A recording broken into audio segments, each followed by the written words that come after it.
તથાગત ગૌતમ બુદ્ધની 2587મી જન્મજયંતિ મહોત્સવની ઉજવણીના ભાગરૂપે બુદ્ધિસ્ટ ઇન્ટરનેશનલ નેટવર્ક અને ભારત મુક્તિ મોરચા દ્વારા ચાંદખેડા ખાતે રેલી તથા ધમ્મસભા યોજાઈ।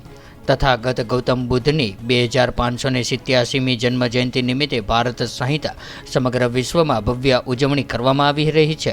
ત્યારે અમદાવાદના ચાંદખેડા ખાતે બુદ્ધિસ્ટ ઇન્ટરનેશનલ અને ભારત મુક્તિ મોરચા દ્વારા ચાંદખેડા ખાતે રેલી તથા ધમ્મસભાનું આયોજન કરવામાં આવ્યું હતું, જે અંતર્ગત આજરોજ સાંજે 5 કલાકે ચાંદખેડાની પરિમલ સોસાયટી ખાતેથી બુદ્ધિસ્ટ ઇન્ટરનેશનલ નેટવર્ક અને ભારત મુક્તિ મોરચાના હોદ્દેદારો તેમજ સ્થાનિક કાર્યકર્તાઓ દ્વારા બાબા સાહેબ આંબેડકરની પ્રતિમાને ફૂલહાર અર્પણ કરીને તથાગત બુદ્ધના કટઆઉટ સાથે રેલી પ્રસ્થાન કરવામાં આવ્યું હતું।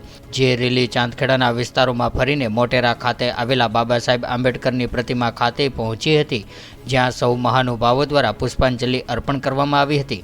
ત્યારબાદ આ રેલી ચાંદખેડાના મુખ્ય માર્ગો પર ફરીને મન મંદિર સોસાયટી ખાતે ધમ્મસભામાં રૂપમાં ફેરવાઈ હતી, જ્યાં બામસેફના રાષ્ટ્રીય ઉપાધ્યક્ષ અને સીઈસી સદસ્ય કે.એલ. પાસીની અધ્યક્ષતામાં બુદ્ધ અને તેમનો ધમ્મ, બુદ્ધની ક્રાંતિ અને પ્રતિક્રાંતિ તેમજ આધુનિક ભારતમાં ડૉક્ટર બાબા સાહેબ દ્વારા બૌદ્ધ ધર્મને પુનર્જીવિત જેવા વિષયો ઉપસ્થિત મહાનુભાવો દ્વારા પોતાના વિચારો રજૂ કર્યા હતા। આ પ્રસંગે પ્રદેશ પ્રભારી પ્રેમસાગર, અમદાવાદ શહેર અધ્યક્ષ મહેશભાઈ પરમાર, બીએમપી સચિવ ભૂપેશભાઈ પરમાર, રાષ્ટ્રીય મૂળ નિવાસી મહિલા સંઘના કુમુદબેન રાઠોડ, સીઈસી સદસ્ય કિશોરભાઈ સોલંકી, બામસેફના કાર્યકારિણી અધ્યક્ષ રમણભાઈ પરમાર, પ્રદેશ અધ્યક્ષ સીડી પરમાર, ક્ષત્રિય મૂળ નિવાસી મહાસંઘ સંગઠન મંત્રી જયંતસિંહ મદ્દોન સહિતના મહાનુભાવો ઉપસ્થિત રહ્યા હતા અને વિષય અંતર્ગત પોતાના પ્રતિભાવો આપ્યા હતા।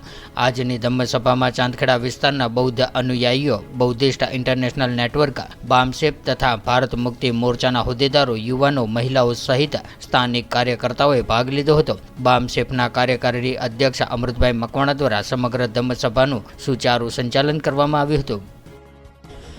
आज का जो प्रोग्राम तथागत बुद्ध का जो हम लोगों ने किया है, इससे लोगों के बीच में समानता, भाईचारा का संदेश जो तथागत बुद्ध ने दिया है, उसको लोगों को देने का काम करने के लिए कार्यक्रम किया है। बुद्धिस्ट इंटरनेशनल नेटवर्क द्वारा ये तथागत बुद्ध की उपदेशों को लोगों में प्रचार प्रसार के साथ साथ जो हमारी बौद्ध विरासत को लोगों ने हथिया लिया है, अतिक्रमण कर लिया है, उससे उनको छुड़वाने का काम भी ये बुद्धिस्ट इंटरनेशनल नेटवर्क करता है। जैसे अभी सोमनाथ में जो सोमनाथ का जो मंदिर है, वो उसमें 3 मंजिला बौद्ध विहार है। उस बौद्ध विहार को स्वतंत्र कराने के लिए भी हम लोग प्रयत्नशील है।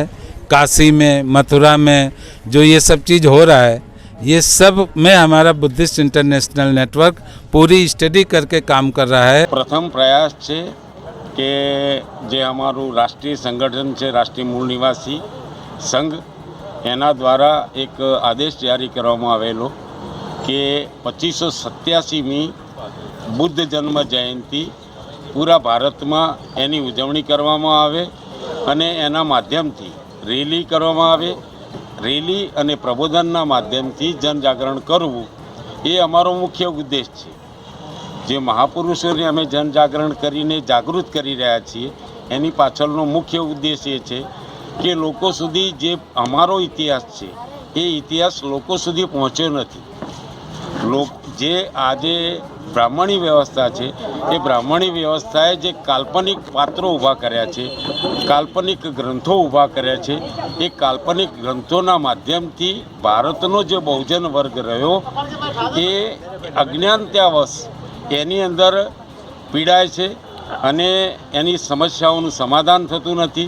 તો તથાગત બુદ્ધે જે માર્ગ બતાવેલો છે કે ચરત ભિક્ષવે ચારિકમ બહુજન હિતાય બહુજન સુખાય अस्तानुहंताय लोकानुकंपाय आदि कल्याण मध्य कल्याण अंत कल्याण लोकोना कल्याण अर्थे बुद्धे आपेली आ विचारधारानो भारतनी अंदर में प्रचार प्रसार करिए छे। तो व्हाट्सएप, ट्विटर, फेसबुक, इंस्टा जहाँ भी आपका अकाउंट है, इसे शेयर बटन के द्वारा वहाँ पर शेयर करें।